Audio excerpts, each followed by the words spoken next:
The morning sun filtered through the massive dome of the Galactic Combat Academy cafeteria. Taman sat at a long metal table surrounded by beings that looked nothing like him. To his left, a creature with 6 arms methodically consumed what looked like living insects. To his right, a reptilian student with scales that shimmered blue and green tore into raw meat with teeth designed for killing. Taman looked down at his own breakfast. A gray protein block sat on a flat tray made of some kind of polymer material. The food tasted like cardboard, but he had eaten worse. Growing up in the lower districts of Seoul had taught him to be grateful for any meal at all. Attention all cadets. The voice boomed through the cafeteria. Instructor Vrel stood at the front of the room. He was a Korthan, a species with 4 arms and natural armor plating that covered most of his body. His face was hard to read, but his voice carried authority that made every student stop eating. In 3 days you will begin the final survival examination. This test will determine who among you deserves to graduate from this academy. The rules are simple. You will be dropped into a hostile environment. You will survive for 7 days. You will have no weapons, no advanced technology, no communication devices beyond your emergency beacon, which you may only use if you are willing to fail and be extracted. A murmur ran through the cafeteria. Taman heard excitement in some voices, fear in others. He felt neither. He simply listened. Each cadet will receive identical equipment, Vrel continued. 1 standard jumpsuit, 1 water reclamation pack, 1 emergency beacon, and 7 days' worth of nutrition trays. That is all. Your natural abilities must carry you through the rest. At a nearby table, a massive creature covered in thick fur laughed loudly. Natural abilities? This examination was made for us, not for the soft ones. His eyes, small and mean, turned toward the human section of the cafeteria. Several other non-human cadets joined the laughter. Taman's friend Hyejin, who sat across from him, tensed. Ignore them, Taman said quietly. Let them think what they want. Easy for you to say, Hyejin muttered. You didn't grow up being told humans are too weak for military service. Taman picked up his breakfast tray, turning it over in his hands. The material was light but sturdy. The academy used it because it was cheap and disposable. Every meal came on one. After eating, students tossed them into recycling bins. What are you doing? Hyejin asked. Taman ran his thumb along the edge of the tray. Looking. At trash? At potential. Hyejin raised an eyebrow but said nothing more. She knew Taman well enough to recognize when he was thinking. They had been friends since basic training, both outsiders in a galaxy that seemed designed for everyone except humans. The next 3 days passed quickly. Taman attended the mandatory briefings. He studied maps of the drop zone, though he knew the terrain would be randomized. He checked his equipment again and again, and during every meal he examined his food tray. On the final night before the examination, Taman sat alone in his quarters. The small room was bare except for a bed, a locker, and a desk. On that desk lay 7 nutrition trays, the ones he would take with him tomorrow. He picked up 1 tray and carried it to the edge of his metal bed frame. Carefully, methodically, he began scraping the edge of the tray against the metal. The polymer material was designed to be durable, not brittle. It could take a lot of stress before breaking. Taman worked for hours. Scrape, examine, adjust the angle. Scrape again. The edge of the tray slowly began to change shape. It was barely noticeable at first, but Taman had patience. Patience was free, and he had learned long ago to use everything free and available. The next morning, cadets assembled in the deployment hangar. Hundreds of beings from dozens of species stood in organized rows. Taman saw Hyejin several rows ahead. He also saw Dravok, the Scarix who had mocked humans in the cafeteria. Dravok stood tall, his scales gleaming, his claws flexing with confidence. Instructor Vrel moved through the rows, checking equipment. When he reached Taman, he paused. Cadet Taman, are you prepared? Yes, sir. You understand that humans have no natural weapons. No claws, no venom, no armor. In this examination, you will compete against species that possess all of these advantages. I understand, sir. And you still believe you can pass? Taman met the instructor's eyes. I don't need claws, sir. I have something better. And what is that? Hands that can make them. Vrel stared at him for a long moment, then moved on without another word. The transport ships were old military vessels designed to drop soldiers into combat zones. Taman strapped into his seat between 2 cadets he didn't recognize. One was covered entirely in thick fur. The other had skin that seemed to shift colors. The ship lifted off. Through the small window, Taman watched the Academy grow smaller. Soon they were in orbit, and the planet below looked peaceful and blue. Peaceful was a lie, Taman knew. The examination zone was filled with predators, toxic plants, and extreme weather. 30 seconds to drop, a mechanical voice announced. Taman checked his gear one final time. Water pack secured. Emergency beacon attached to his belt. 7 nutrition trays in his pack. And one tray, the one he had worked on last night, tucked carefully inside his jumpsuit where he could reach it quickly. 10 seconds. The other cadets around him looked eager or nervous. Taman felt calm. He had prepared as much as possible. Now came the part he was good at, the part that made humans dangerous even without claws or armor. Adaptation. Drop commencing. The floor opened beneath them. Taman fell through clouds and screaming wind. His training took over. Count to 5. Pull the manual chute. Feel the jerk as the chute deployed. Guide himself toward a clearing. He hit the ground hard but rolled with the impact. The chute collapsed behind him. Before he even stood up, Taman was scanning his surroundings. Dense forest. Mountains in the distance. The sound of water somewhere to his left. Other cadets were landing around him, spread across several kilometers. Taman quickly gathered his chute and moved away from the landing zone. Staying near other cadets in the first hours was dangerous. Everyone was on edge, defensive, likely to attack anything that moved. He found a small cave as the sun began to set. It was barely large enough for him to lie down, but it would keep him hidden. Taman unpacked his supplies and ate one of his nutrition blocks. Then he pulled out the tray he had been working on. In the dim light of the cave, he continued the work he had started. Scraping, shaping, slowly turning a piece of disposable polymer into something else, something sharp. Outside, night fell over the examination zone. Somewhere in the darkness, predators howled. Taman ignored them. He had 7 days to survive. 7 days to prove that humans didn't need natural weapons. They could make their own. Taman woke to the sound of something large moving through the underbrush outside his cave. He remained perfectly still, breathing slowly and quietly. The footsteps were heavy, deliberate. Whatever it was had 4 legs, maybe 6. It paused near the cave entrance. Taman's hand moved slowly to the tray he had been working on. It wasn't finished yet. The edge was sharper now, but not sharp enough. Not yet. The creature outside sniffed the air, then moved on. Taman waited another hour before emerging. The forest was thick with morning fog. Taman oriented himself using the position of the sun, then began moving toward higher ground. Water was important, but so was visibility.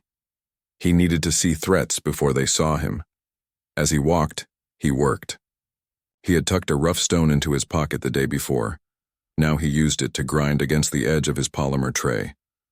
The motion was rhythmic and constant. Walk 20 steps, stop, grind the edge, check his surroundings, walk 20 more steps. By midday, he reached a rocky outcrop that overlooked a valley. Far below, he could see movement. Other cadets, probably. Some traveled alone.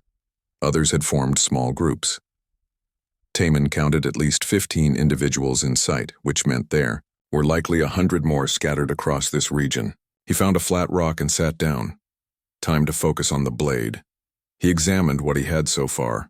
The tray was roughly 10 inches long and 5 inches wide. He had been working on one edge, grinding it at an angle to create a cutting surface. The polymer was tough, designed to hold hot food without melting or bending. That same toughness made it hard to shape, but not impossible. Taman used the rock to scrape and grind. He used the rough surface of the outcrop to smooth certain areas. He even used his own body weight, placing the tray on the ground and pressing down with his boot to create stress points that would allow him to break off sections he didn't need. Hours passed. The sun moved across the sky. Taman's hands grew sore, but he didn't stop. This blade was more than a weapon. It was proof of a concept. It was the answer to every alien who had ever called humans weak or soft. A sound made him look up. Someone was climbing the outcrop. Taman quickly tucked the blade into his jumpsuit and stood up, ready to move. Relax. It's just me. Hyejin pulled herself up onto the flat area. She looked tired, with dirt on her face and a small cut on her arm, but otherwise unharmed. You're a long way from the drop zone, Taman said. So are you. Hyejin sat down heavily. I've been tracking you since yesterday. Saw your landing chute and followed your path. Why? Because you're the only human I saw land in this region, and I figured we're better off knowing where each other are. She pulled out her water pack and took a long drink. Also, I heard something interesting last night. What? 2 Veltari cadets talking near my camp. They said a human killed a razor wolf with a piece of trash. Thought they were joking, but then I saw your tracks. You've been stopping every few hundred meters, working on something. She nodded toward his chest where the blade was hidden. Want to show me?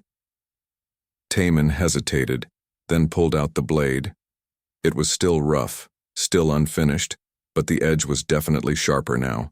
The shape was becoming clear, a pointed tip for thrusting, a sharp edge for cutting, a thick spine for strength.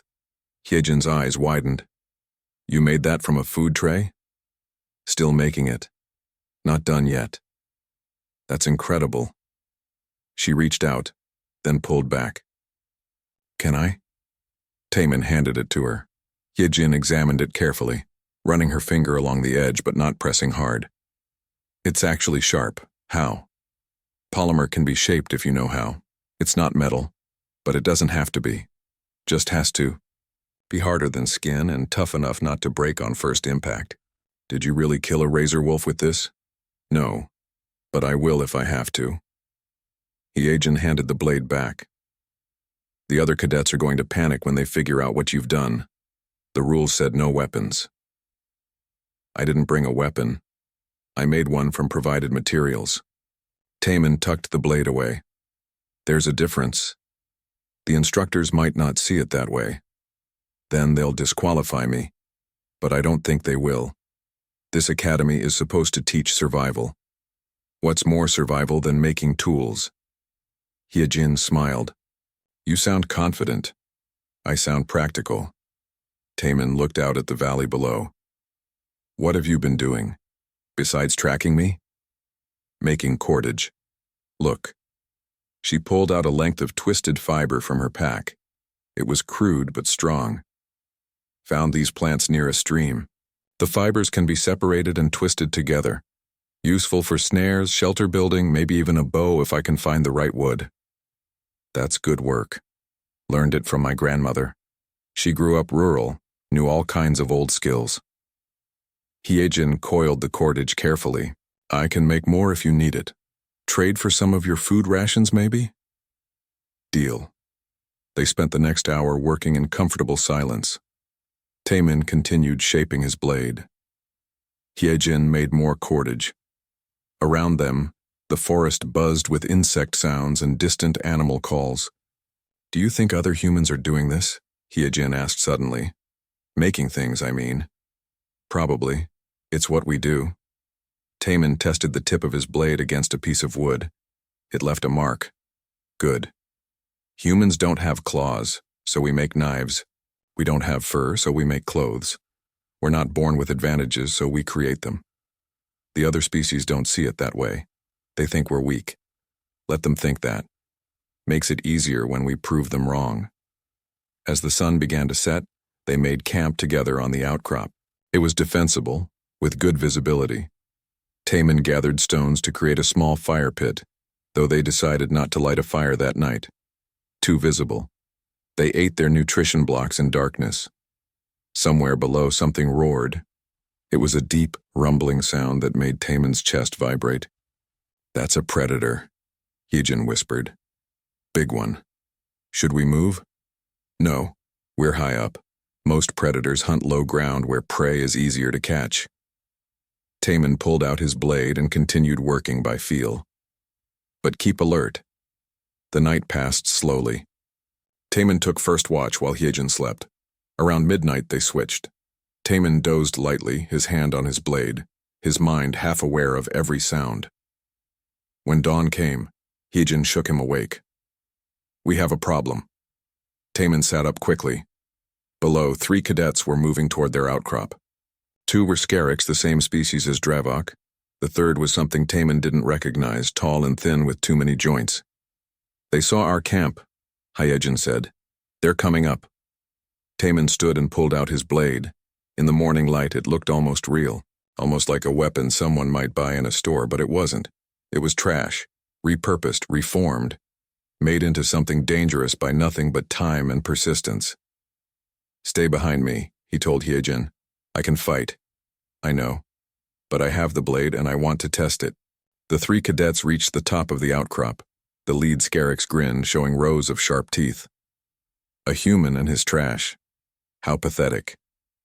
Taman didn't respond. He watched their positions, their body language, their confidence. We're taking your supplies, the Scarix continued. Hand them over and we'll let you keep your emergency beacon. You can quit like the weak creatures you are. No, Taman said simply.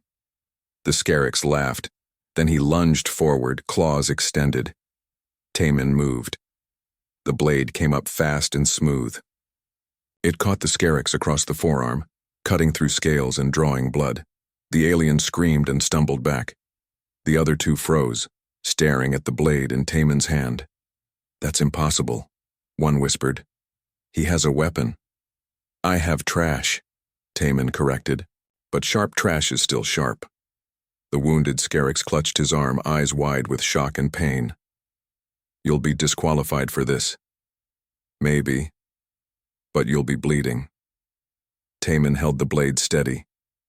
Leave. Now. They left. Fast. Hyejin let out a breath. That was risky. That was necessary. Taman looked at his blade. There was blood on it now. It had held. It had worked. It was no longer just trash. It was a weapon. News traveled fast in the examination zone. By the third day, everyone had heard about the human with the impossible weapon. Some called it a lie. Others said it was a violation of the rules. But those who had seen Taman's blade knew the truth. The human had turned trash into something deadly. In the observation center high above the planet, Instructor Vrel watched the monitor feeds. Dozens of screens showed different cadets struggling through the examination. Some were thriving. Many were failing. A few had already pressed their emergency beacons and been extracted. Sir, we need to discuss the human. Another instructor, a female Korthan named Sela, gestured to one screen. It showed Taman moving through dense forest, his makeshift blade strapped to his belt with cordage. He's violated the spirit of the rules. Has he violated the actual rules? Vrel asked. Technically, no, but surely this wasn't intended. What wasn't intended? That a cadet would use his brain? Vrel leaned forward. He brought no weapon to the examination. He was given the same supplies as everyone else.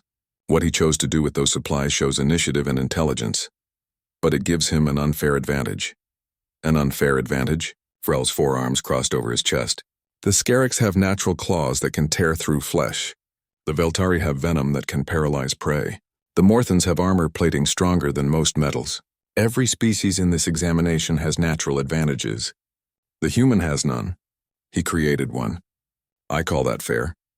Sela frowned but said nothing more. On the screen, Taman had stopped moving. He crouched low, watching something through the trees. Vrel increased the magnification. Another cadet was approaching, moving carelessly and making too much noise. That's Dravok, Sela noted. The Scarix who mocked the humans on the first day. He's about to learn a lesson, Vrel said quietly. Down in the forest, Taman watched Dravok crash through the underbrush. The Scarix was angry, that much was obvious. His movements were aggressive and uncontrolled. He was hunting something. He was hunting Taman, human. Dravok's voice echoed through the trees. I know you're here. I can smell your weakness. Taman remained still. He had been tracking Dravok for the past hour, staying downwind and keeping to high ground. The Scarix was larger and stronger, with natural weapons that could kill. But he was also angry, and anger made people stupid. Dravok stopped in a small clearing. Show yourself, coward.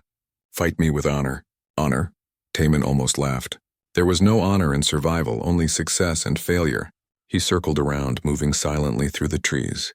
Dravok kept shouting, kept turning in circles, kept making noise. Taman picked up a stone and threw it hard to the left. It cracked against a tree trunk. Dravok spun toward the sound, claws extended, and charged. Taman moved in from behind. Not to kill, not even to fight. He simply needed Dravok to understand something important. The blade pressed against the back of Dravok's neck.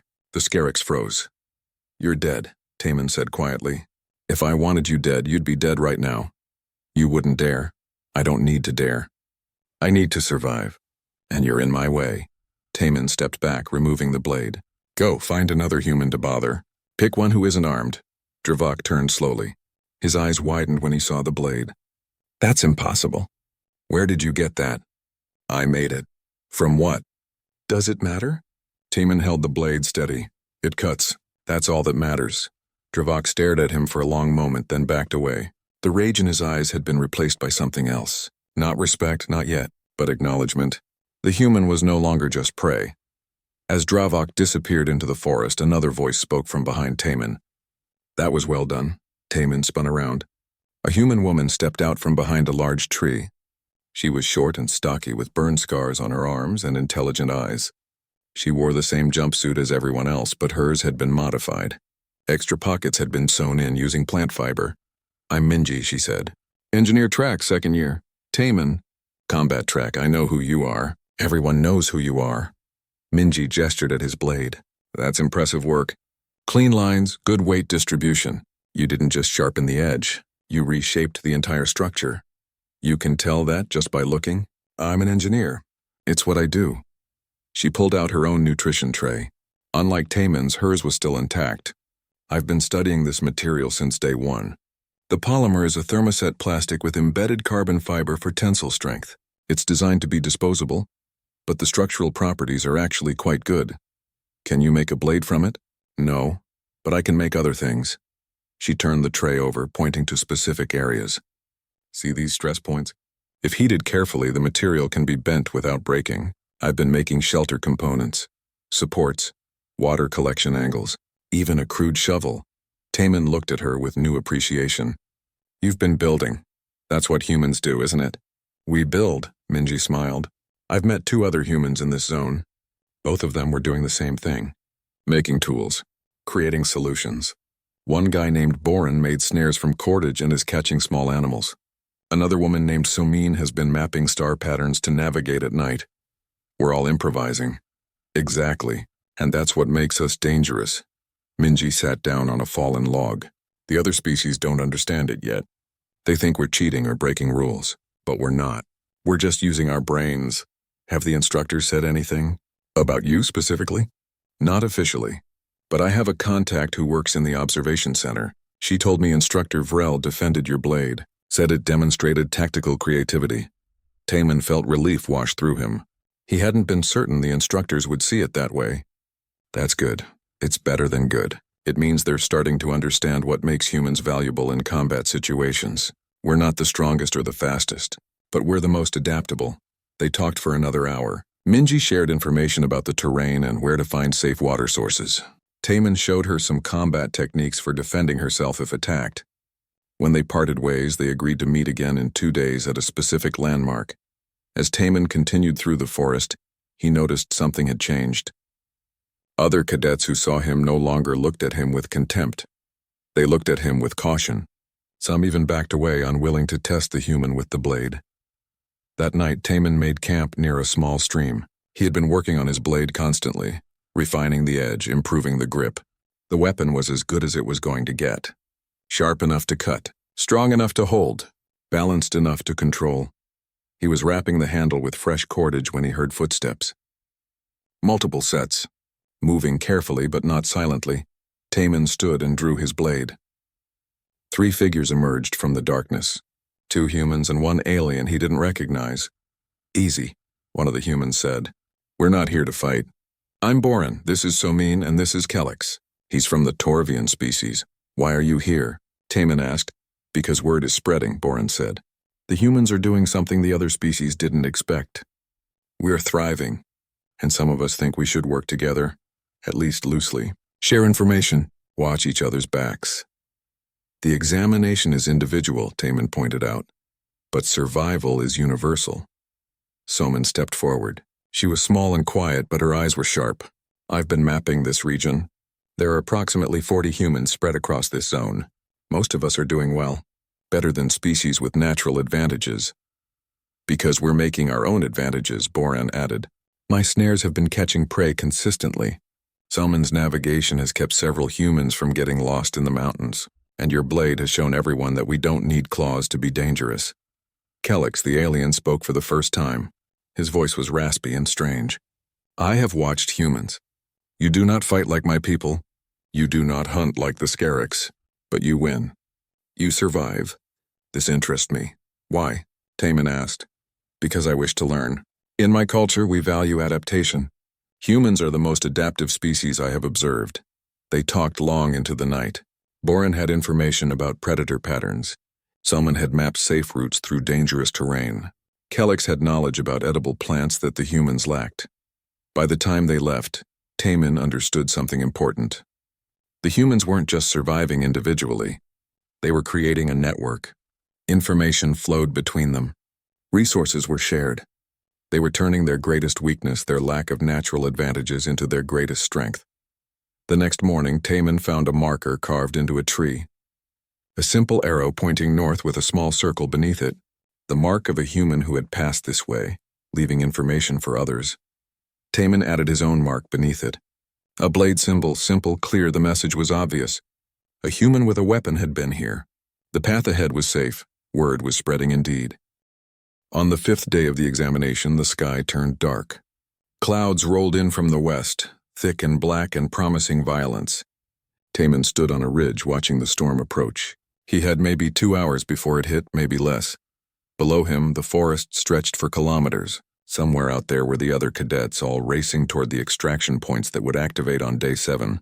The examination was designed to force movement in its final phase. Staying hidden wouldn't work anymore. Taman checked his supplies. 1 day of food left. Water was fine, thanks to his reclamation pack. His blade was sharp and ready. His jumpsuit was torn in several places, but still functional. He had cordage from Hiejin, knowledge from Minji and Boran and Soman, and the skills he had spent his whole life developing. He was ready. The storm hit faster than expected. One moment the sky was merely dark. The next, rain hammered down like bullets. Wind tore through the trees. Lightning cracked so close that Taman felt his hair stand up. He ran, searching for shelter. The cave system Soman had marked on her crude map should be nearby. If he could reach it before the worst of the storm arrived, he could wait it out safely. Movement caught his eye. Another cadet struggling through the storm. It was one of the Veltari, the species with natural venom. The alien was injured, limping badly. As Taman watched, a massive tree branch broke free in the wind and crashed down.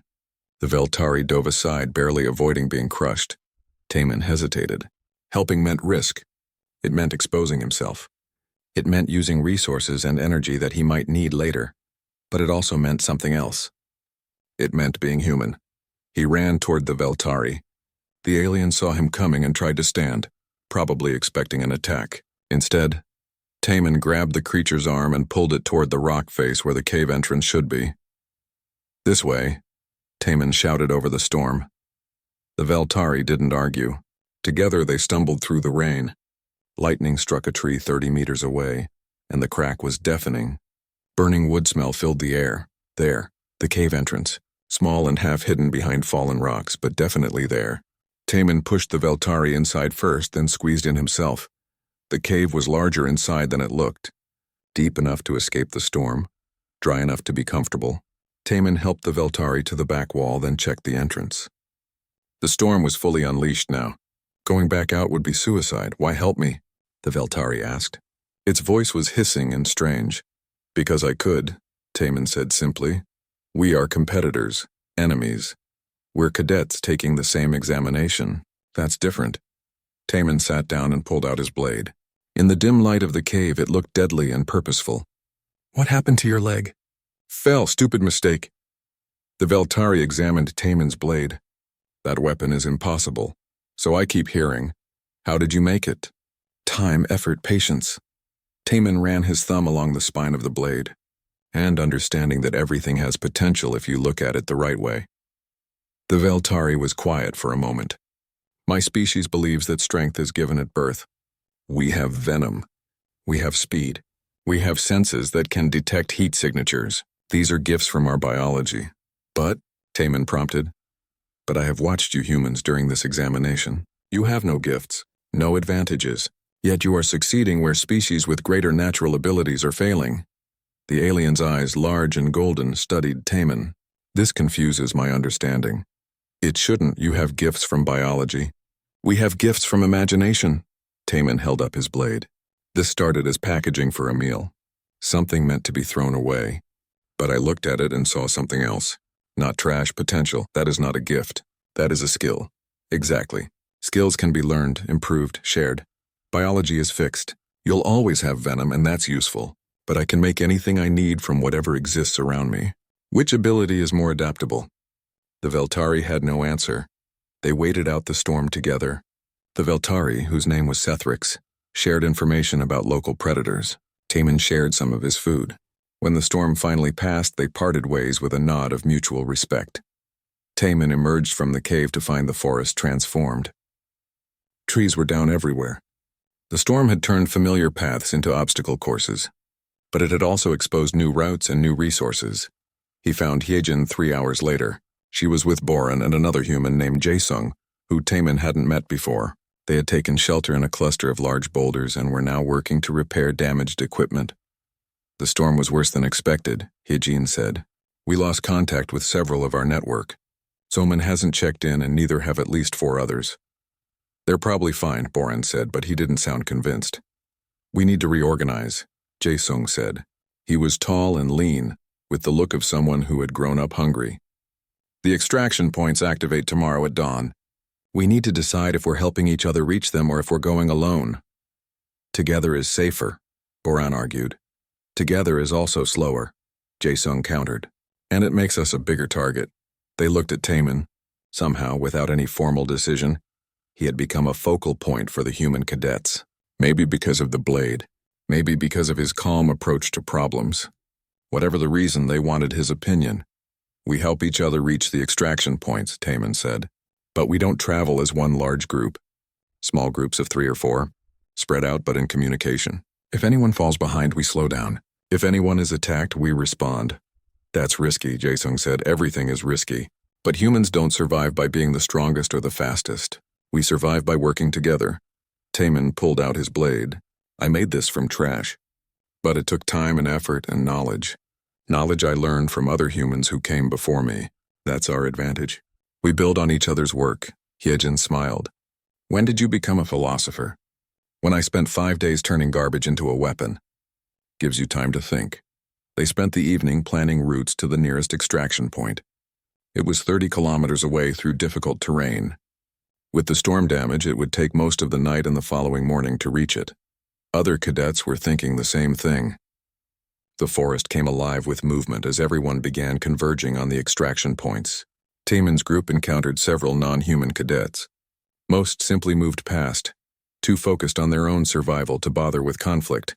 But not everyone was so practical. Near midnight, they heard sounds of fighting ahead. Taman signaled for the others to stay back, then crept forward to investigate. Hyejin was in trouble. She had gone ahead to scout and run into 3 Scarix cadets who had decided to eliminate competition before the extraction. She was pinned against a rock face, using a makeshift spear to keep them at bay, but it was clear she couldn't hold out much longer. Taman didn't hesitate. He charged from the side, blade ready. The first Scarix didn't even see him coming. The blade caught the alien across the shoulder, cutting deep. The Scarix roared and stumbled back. The other 2 turned to face this new threat. They saw the blade and recognized it immediately. The human with the impossible weapon. Back off, Taman said quietly. You don't want to test this. It's just trash, one Scarix hissed. But there was uncertainty in its voice. Then come find out. Taman held the blade steady, his stance balanced and ready. They didn't come. Instead, they grabbed their wounded companion and retreated into the darkness. Hyejin slumped against the rock, breathing hard. Thanks, we're a group. That's what we do. Boran and Jaesung caught up moments later. They looked ready to fight, but the threat had passed. This is going to get worse, Boran said. Everyone's desperate now. The extraction points will be chaos. Then we deal with chaos, Taman replied. Together. They moved through the night. part of a larger human network that was spontaneously organizing across the forest. Messages were left at key points. Routes were marked. Information was shared in quick, quiet conversations when groups crossed paths. By dawn, Taman understood what Instructor Vrel must be seeing from orbit. While other species competed and fought and struggled alone, the humans had created something different. Not quite cooperation, because this was still an individual examination, but something close to it. A network of mutual support built on the understanding that sometimes survival meant helping others survive too. The blade in his hand had become more than a weapon. It had become a symbol, proof that humans could take nothing and make something. That limitation was just another problem to solve. As the sun rose on the 6th day, Taman led his small group toward the extraction point. Behind them, the forest was full of movement and sound. Ahead, the final challenge waited, but Taman wasn't worried. He had a blade made from trash, friends made from strangers, and the knowledge that being human meant never accepting that anything was impossible. That was philosophy enough. The extraction point was a clearing at the base of a cliff face. Taman reached it 2 hours after dawn on the 7th day. His small group had grown during the night as other humans joined them for safety. Now 8 cadets moved together, watching each other's backs. The clearing was already crowded. At least 30 cadets from various species had gathered, all waiting for the extraction signal. The atmosphere was tense. Everyone was exhausted. Many were injured. All were desperate to complete the examination. Taman found a position at the edge of the clearing where he could see approaches from multiple directions. Heejin stayed close to him. Boran and Jaesung spread out slightly, maintaining awareness of the whole group. "How long until extraction?" Heejin asked. Taman checked the sky. "Maybe an hour. The sun needs to be higher." A commotion erupted on the far side of the clearing. 2 species were fighting over a position. Claws met scales. Blood was drawn. Other cadets backed away, not wanting to get involved. "This is going to explode," Boran muttered. Too many predators in one space. He was right. The tension in the clearing was rising. Cadets who had spent a week fighting for survival were now forced to wait in close proximity with competitors. Every instinct screamed at them to establish dominance or flee. Then something changed the equation entirely. A roar echoed from the forest. It was deep and primal, the sound of something massive and hungry. The fighting stopped. Every cadet in the clearing turned toward the sound. "What was that?" someone whispered. The roar came again, closer this time. Trees crashed. The ground trembled. "Apex predator," Taman said quietly. "The storm must have driven it down from the mountains." "We need to leave," Jaesung said, his voice tight with fear. "We can't. Leaving the extraction zone means automatic failure." Heejin gripped her makeshift spear. "We have to hold this position." The creature burst from the tree line. It was huge, easily 4 meters tall with 6 legs and a mouth full of teeth like daggers. Its scales were dark gray, almost black, and its eyes were pure white and empty of anything resembling mercy. The clearing erupted into chaos. Cadets scattered in every direction. Some ran for the forest. Others pressed against the cliff face, hoping to make themselves small and unnoticeable. The predator singled out a fleeing Veltari and struck. Fast. Brutal. Final. "We can't run," Taman said, his voice cutting through the panic. "It's faster than us. We have to fight." "Fight that?" Boran stared at the creature. "How?" "Together." Taman drew his blade. It looked pathetically small compared to the monster, but it was all he had. "Humans, form up. Use what you have, coordinate." Something in his voice cut through the fear. The human cadets scattered across the clearing began to move together. Minji appeared from somewhere, carrying a sharpened pole. Someone emerged from behind a boulder. Even humans Taman had never met responded to the call. "It has 6 legs," Minji shouted. "Disable the legs, it can't chase." "Eyes are vulnerable," Soman added. "But we need range." "Boran, your snares," Taman said quickly. "Can you make them bigger?" "Not in time. Then make traps." "Slow it down." Taman turned to the others. "Everyone with a weapon, we attack in waves. One group distracts, another hits from the side. Keep moving. Don't let it focus." The predator finished with the Veltari and turned toward the main group of cadets. It roared again and the sound was deafening. "Now!" Taman shouted. The humans moved, not as individuals with natural advantages, but as a coordinated unit with improvised weapons and desperate courage. Minji and 3 others charged from the left, weapons extended. The predator turned toward them, and that's when Taemin attacked from the right. His blade found the gap between 2 scales on the creature's leg. He cut deep, then rolled away before the counterattack. The predator roared in pain and rage. Other cadets, inspired by the human coordination, began to fight back. A Korthan with natural armor charged head-on, trying to use his body as a battering ram. 2 Scarix worked together, using their claws to strike at exposed areas. But it was the humans who made the difference. They didn't have claws, so they used spears. They didn't have armor, so they used speed. They didn't have venom, so they used tactics.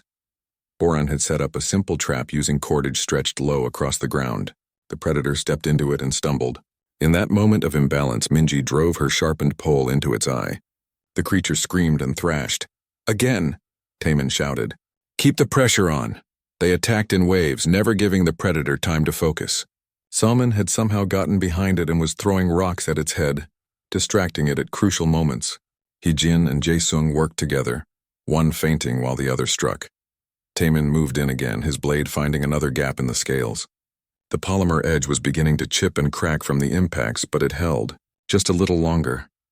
The predator, wounded and confused, tried to retreat, but the humans had trapped it against the cliff face. There was nowhere to go. "Final push," Taemin called. All together, they charged as one. Humans with makeshift weapons. Aliens with natural advantages. All of them survivors. All of them refusing to die.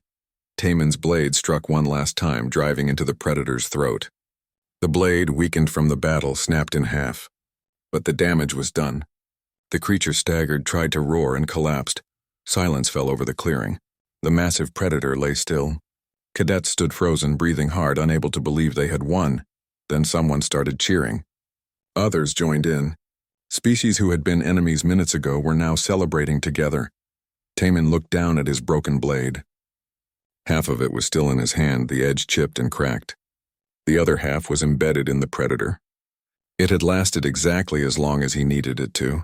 A sound from above made everyone look up. Transport ships were descending. The extraction had arrived. Instructor Vrel himself led the extraction team.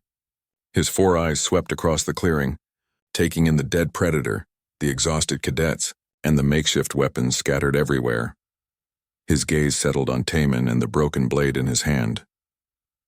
"Cadet Taemin," Vrel said, "you will come with me." The transport ship carried them back to the academy.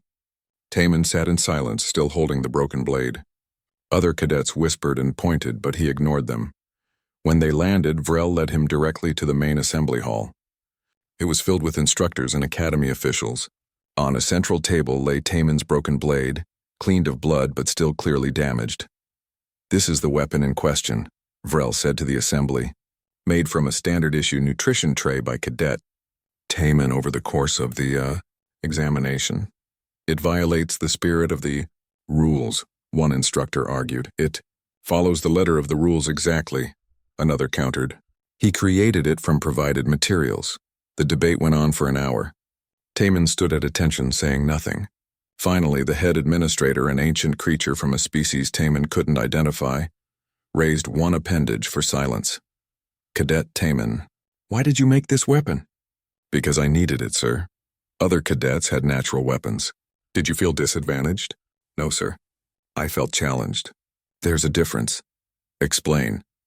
Taemin thought carefully before speaking. "Disadvantaged means you can't succeed. Challenged means you have to think harder about how to succeed. Humans are challenged by everything. We're slower than most species, weaker than many. We have no natural weapons or armor. But we have imagination. We can look at a piece of trash and see potential. That's not a disadvantage. That's an advantage other species don't understand yet." The administrator studied him. "You believe imagination is a military asset?" "I believe adaptation is a military asset, sir. And imagination drives adaptation." The blade was just one example. Other humans made snares, navigation tools, shelter components. We took what we had and made what we needed. And if we prohibit this in future examinations, if we design materials that cannot be weaponized, then we'll find something else, sir. That's what humans do. The administrator made a sound that might have been laughter. "Sit down, Cadet Taemin. We will deliberate." 2 hours later, the decision was announced. Taman and all human cadets who had improvised tools were cleared of any rule violations. More than that, they were commended for tactical creativity. The final examination results were posted the next day. Of 500 cadets, 89 passed. Humans represented only 3% of the initial group, but 40% of those who succeeded. The graduation ceremony was held in the Grand Hall. Taman stood with the other successful cadets wearing his formal uniform. When his name was called, he walked forward to receive his certification. Instructor Vrel handed him the certificate, then held up something else. The broken blade now mounted on a display plaque. "This will be placed in the Academy Museum," Vrel announced to the assembly, "as a reminder of what makes humanity dangerous. Not strength, not speed, not natural weapons, but the refusal to accept that anything is impossible." He looked directly at Taman. "A Scarix has claws. A Korthan has armor. But a human has imagination, and imagination, properly applied, is the most dangerous weapon in the galaxy." The hall erupted in applause. Later, after the ceremony, Taman stood in the museum looking at his blade behind glass. The label read, "Emergency Blade. Improvised from standard issue meal tray by Cadet Taman Human Terra. Created during final survival examination